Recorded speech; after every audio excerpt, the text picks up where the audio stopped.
сэтгэл зүй ба физиологийн хүчин зүйл, дөрвөлт хүчин зүйл юм тийм ээ. Энэ дээр маань юу орох вэ гэхээр биеийн хүчний болон мэдрэх сэтгэлийн ачааллыг бол энд хамааруулж үздэг байх нь.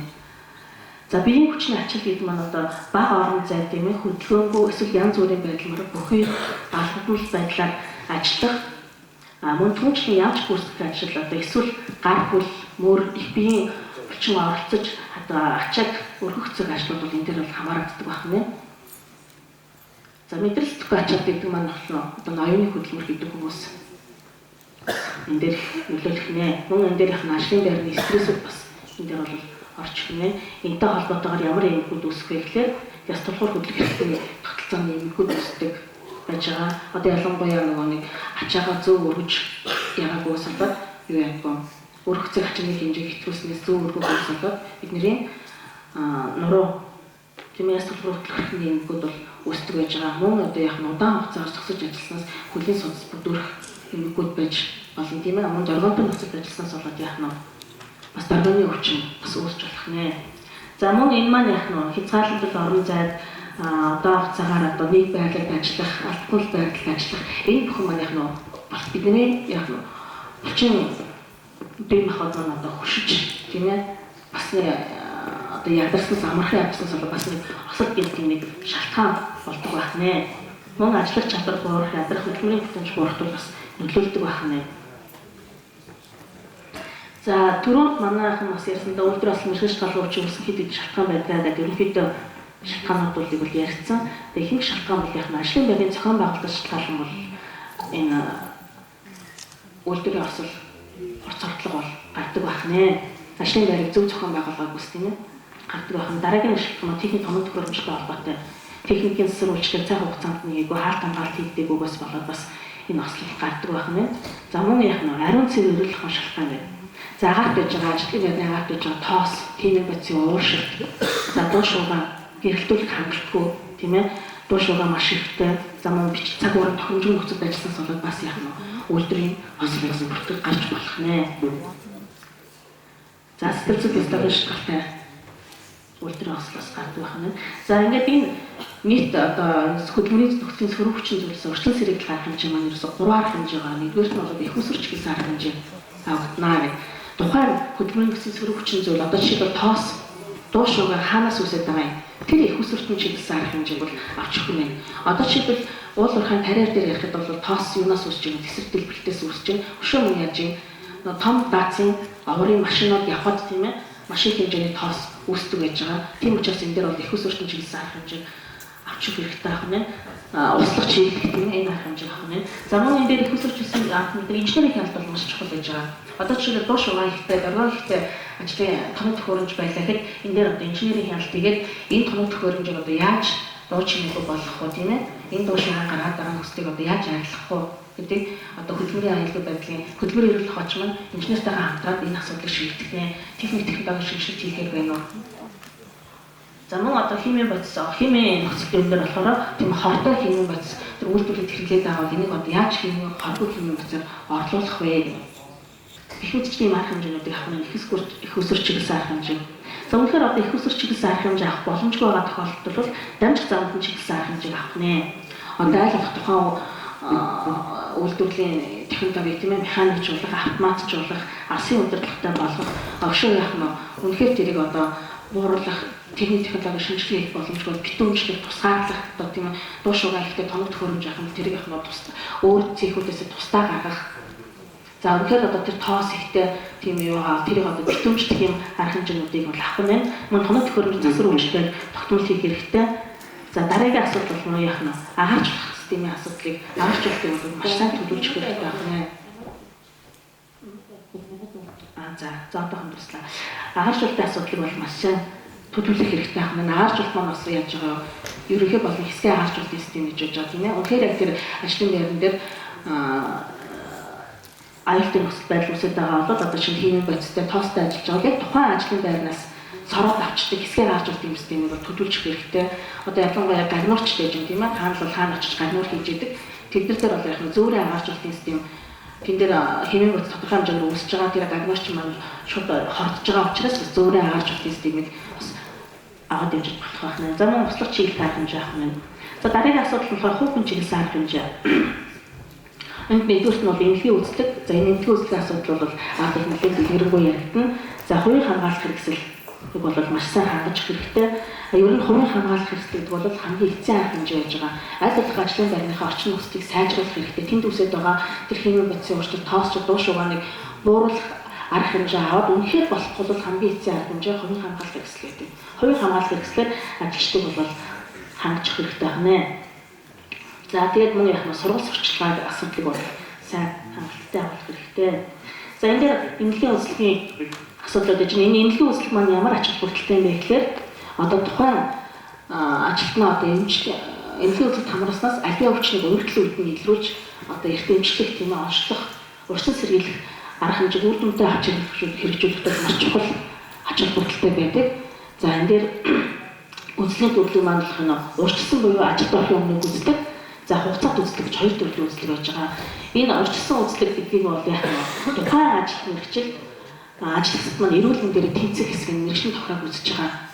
Энийг хэлж байгаа. За хугацаат энд бол бас заавал орох хэрэгтэй. Манайхаа одоо сүүлийн үед бас харьцангуй гайгүй оруулдаг болсон байж байгаа.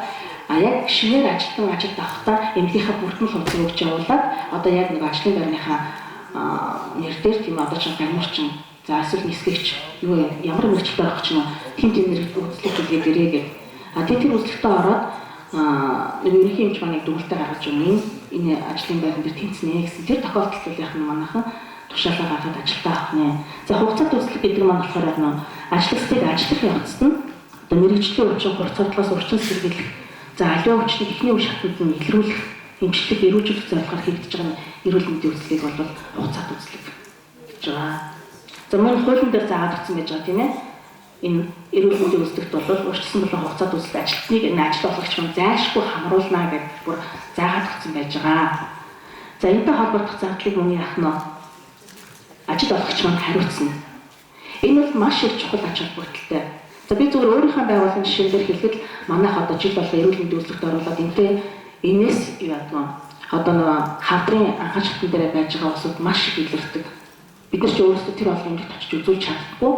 Байгууллагаас зардлын төлөө цаг завын гаргаад эрүүл мэндийн байгууллагад гэрээ хийгээд ингээ очиж үзүүлэхэд биднээс маш их хөвчлөл илэрдэг. Өөрсдөө мэдхгүй яваад байдаг. Энэ маань бол биднэрт маш их ач холбогдолтой. Бид нар яаж тэр өвчнийг дөнгөж хэн чатны дээр хүндрээгүй байхад нь бид нар мэдчихэв. Тийм учраас энийг эмчлэг эрүүжүүлэх ач холбогдолтой байна. Заашаа яаж нь 2014 оны эрүүл мэндийн сайдын 2014 оны 345 тушаалаар батлагдсан эрүүл мэндийн хугацаат үзлэгийн урьдчилсан бодлого хугацаат үйлчлэлийн журам дээр нэлээд тодорхой зааж өгсөн байж байгаа. Ямар хэмжээний бодистой, ямар нөхцөлд ажиллаж байгаа хүн, ямар үзлэг шинжилгээнд хамрагдах уу? Тэгээд ямар эмчийн үзлэгт оруулах уу, хэдийн хугацаанд орох уу гэдэг маш тодорхой заагаад өгсөн байж байгаа. За энэ дээр одоо нөгөө урьдчилсан эмнэлгийн үзлэгийн урьдчилсан үзлэгийн хуудас гэж энэ хугацаат үзлэгийн хуудас гэж та нар энийгаа ингээд ажилтнаа өгөх нэ. Ингээ хүн болгон дээр яг нь эрүүл мэндийн дүгнэлт эмч маань ингээд бичиж өгнө. За энийхээ дараа та нар эмнэлгийн байгууллагад гэрээ байгуулад ажилтнуудаа хамруулна. Энэний дараа та нарт эмнэлгийн байгууллага маань юу гаргаж өгнө? Тайлан гаргаж өгнө. Нийт хэдэн ажиллагаанаас ажилтнаа хангахаас тэд хамрагдсан байна. Нийгмийн өвчлөлт зовлон тохиолдож байна. Тэгээ бүр энэ дэлгэрэнгүй тайлан гаргаж өгнө. Тайланд одоо хамар юмны оруулах юмны чагсаалт нь энэ дээр байж байгаа. Энийг та бүхэн legal info-хоос ороод ирсэн юм бол байж байгаа. Эрүүл мэндийн сайдын 2014 оны 345 тушаал гэдэг. Манай аж ахуйн үйлдвэр аж ахуйн нэгжүүд маань харьцангуй сүүлийн үед тэр нарийн мэргэжлийн чөлөөд хамруулж чадахгүй ч гэсэн яаж нөө дөрвийнхээ эрүүл мэндийн нэгдэлтэд гэрээ байгуулаад бас тодорхой хэмжээгээр ажилчдаа эрүүл мэндийн үзлэгт хамруулдаг болсон байж байгаа. За ажилд орохын өмнөх үзлэгийн ач холбогдлыг түрүү ярьсан тийм ээ. За эрүүл мэндийн хугацаат үзлэг байж байгаа. Сайн ярьсан. Энэ дээр мөн яах нь бас удирдах ба гүйцэтгэх ажилтнууд явуулах эрүүл мэндийн үзлэг гэж бас байдаг байх нь.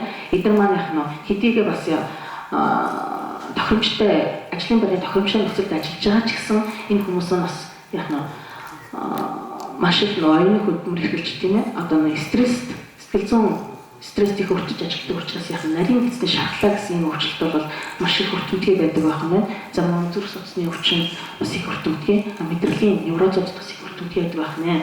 За дараагийн хугацаат үзлэх маань яг зөвхөн удаан хугацаар хөдөлмөрийн чадвараа алдсан ба өвчлөсний дараа явуулах эрүүл мэндийн үзлэг гэж. За одоо үйлдвэрийн осолд байгаа тийм ээ. Өгөөл өвчлөлт удаан хугацаар эмнэлэгт хэвтээд дараа нь ажилдаа ирлээ. Энэ тохиолдолд яг нь тухайн ажлын байран дээр ажил дээр энэ хүмүүс маань одоо ажиллаж чадахгүй юу гэдгийг тухайн үйлдвэрийн эмч болон мэрэгжлийн өвчний эмч үзээд одоо тодорхойлж өгнө. Одоо тэнцэхгүй байна. Нөхцөл золио. За тэнцсэн нэ ажиллаж болно гэдэг. Энэ дүгнэлтийг бодвол гаргаж өгнө. За ер нь ажлын байр маань эрүүл ангуулгүй тохиромжтой нөхцөлд ажилласаар тэнд ажиллаж байгаа ажилчид маань яах вэ? Ямар нэгэн сөрөг нөлөөлөлт төрөхгүйгээр эрүүл байх нь. За ажилтан маань эрүүл байна гэдэг маань яах нь илүү үр бүтээлтэй, үр дүнтэй ажиллана, үр ашигтай ажиллана гэсэн. Тэгвэл ингээд бүх ажилчид маань ингээд үр бүтээлтэй, үр дүнтэй ажиллаад ирэх маань тухайн компани маань амжилттай бизнесийн нэг үндэс болж ирэх нь тийм үү?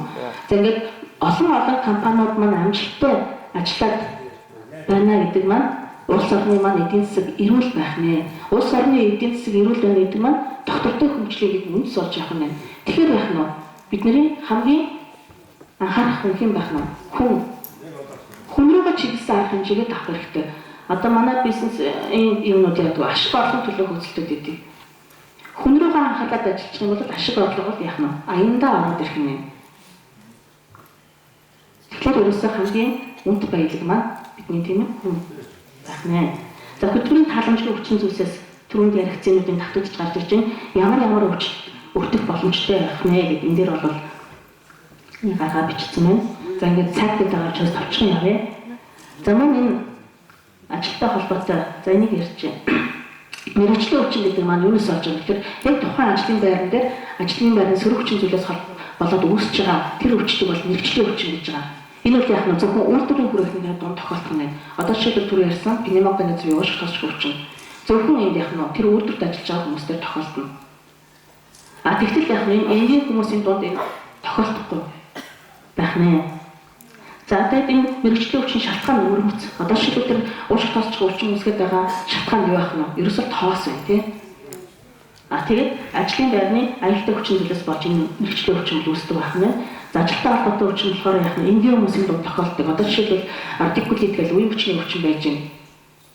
Энэ бол яг нь бас энгийн хүмүүсийн дунд ч гэсэн тохиолдож байдаг. Хэдийгээр тэр хүн хүйтэн нөхцөлд ажиллаад одоо үе хүчний өвчтэй боллоо, өөр өвчтэй боллоо ч гэсэн энэ маань яг нь бас яг нь хүн энгийн хүмүүсийн дунд ч гэсэн тохиолдож байдаг байх нь шалтгаан нь олон янз байдаг байх нэ.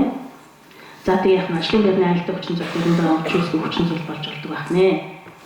За дараагийн нэг асуудал ажилчдын ахуйн байрны эрүүл ахуйн шаардлага гэж байгаа. За энэ дээр барилгын